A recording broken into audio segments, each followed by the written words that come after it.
berita acaranya dari dosen model, kemudian ini langsung kegiatannya sampai selesai. Kemudian yang akan dilakukan oleh observasi yang pada saat ini. Jadi format observasi pembelajaran dalam kegiatan lesson study. Jadi ini materinya, jadi normalisasi yang diajarkan untuk pertemuan itu sampai 3 NF saja.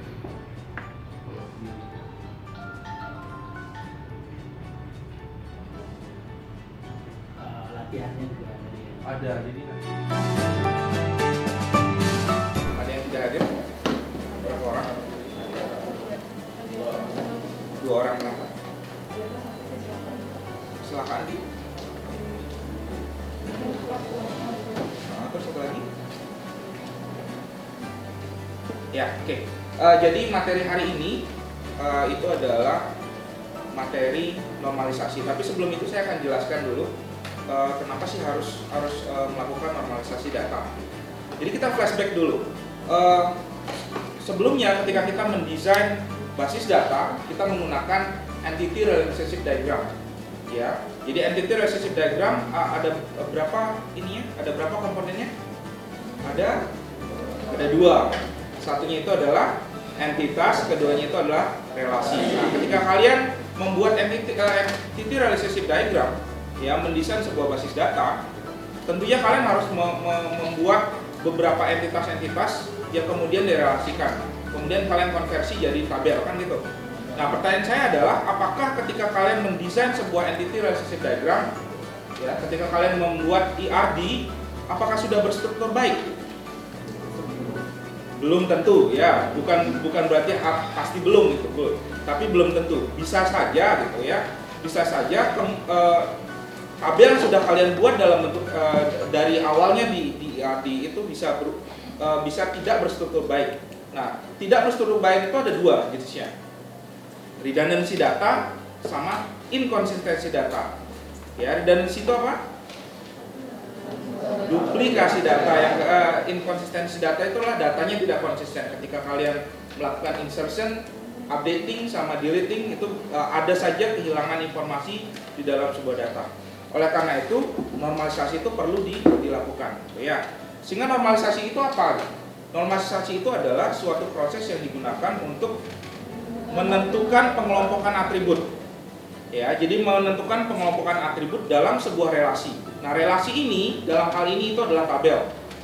Ya, sehingga diperoleh relasi berstruktur baik. Tadi saya jelaskan struktur baik itu ada 2. Satunya tidak ada redundancy atau diminimalisir redundansinya. Yang kedua itu konsisten datanya, gitu. Ya, sehingga baris-baris ketika disisipkan, diinsert, gitu, dimodifikasi atau dihapus tidak ada masalah. Ya, nah tahapan normalisasi, bentuk normalisasi itu sampai 5 bentuknya. Ya, dari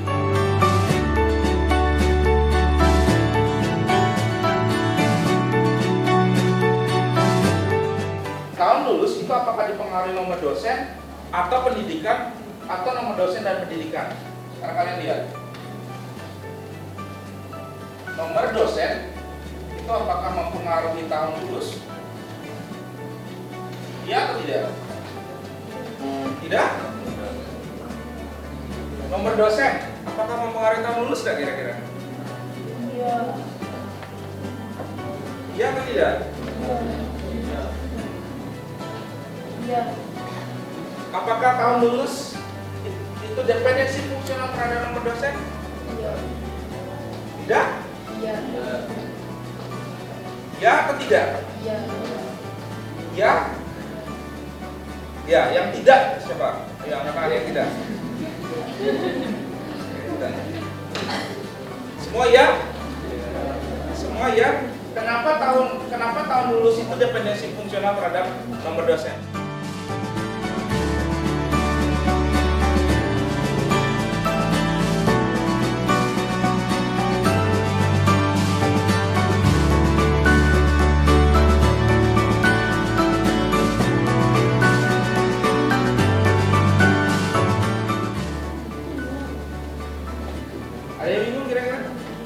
Tidak ada?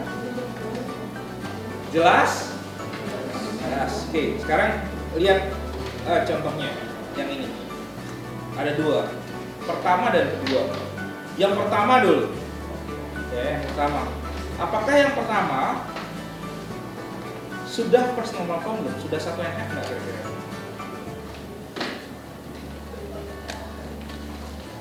Yang pertama sudah 1NF belum itu? Belum? Sudah bentuk normal pertama nggak yang pertama? Belum? Belum? Kenapa belum? Karena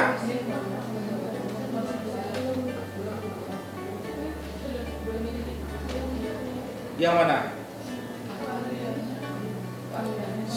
Jadi si Adi, analisis senior itu punya dua kalian akses Oracle, pengalamannya adalah 6 tahun sama 2 tahun. Begitu juga selanjutnya. Nah sekarang pertanyaan saya, sudah 1NF belum? Belum? 10 menit ya.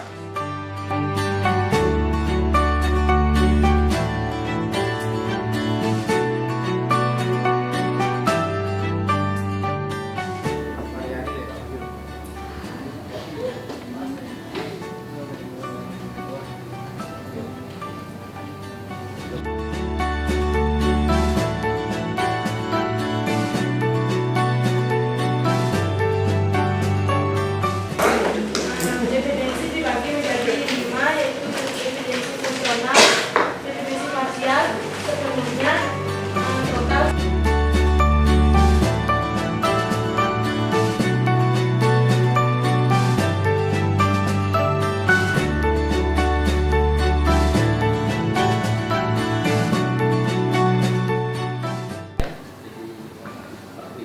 Jadi tadi kita sudah mengamati perkuliahan yang disampaikan oleh Pak Mandara terkait dengan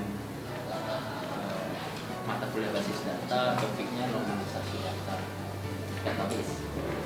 Kemudian dari waktu yang sudah kita gunakan untuk mengamati bersama, mohon masing-masing observer bisa menyampaikan masukan dan beberapa mungkin klarifikasi terhadap dosen juga, sehingga ke depan dosen juga bisa mati ya. Terima kasih Pak. Saya tadi melihat mahasiswa kan sudah dapat bahan Pak ya sebelumnya. Sudah dapat bahan. Sudah dapat bahan. Jadi mereka menayangkan di layarnya. Saya masukkan mungkin sedikit ke Bapak mengenai, saya kan juga pengajar kalau database. Ya. Saya kurang tahu apakah memang berbeda antara diploma dengan S1. Kalau belajar menormalisasi, tadi saya lihat contoh-contohnya berbeda-beda Pak ya.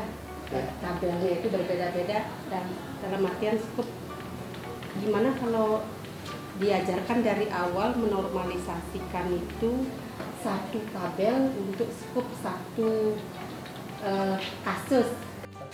Oke, terima kasih. Saya ngasih masukan ini kayaknya kita ngasih sesuatu yang bagus ke orang, tapi saya nggak pernah jalanin. Oke, tapi ada beberapa catatan di sini.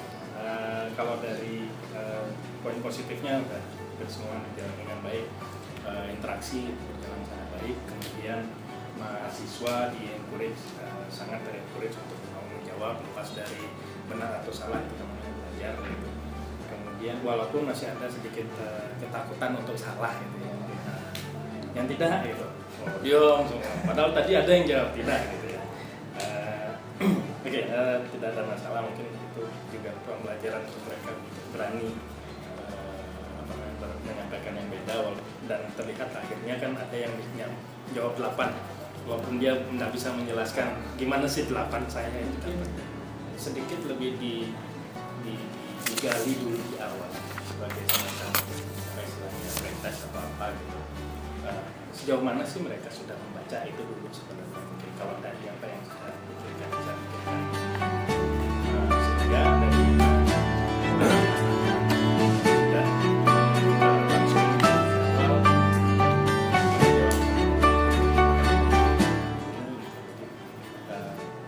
apa namanya menggali mereka sudah sejauh mana sih baca itu masih belum tercermati di awal gitu, sehingga bisa sebenarnya membandingkan.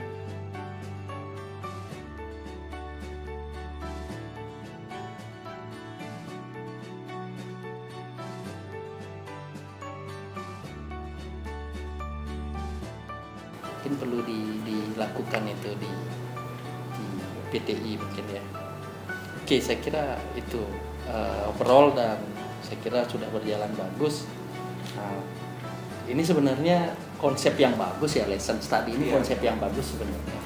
Oke, saya kira itu dan mungkin refleksi hari ini kita cukupkan sampai di sini dan terima kasih atas partisipasi Bapak Ibu, terutama dosen model yang menjadi objek penderita lah ya di kegiatan. Oke, terima kasih. Selamat sore.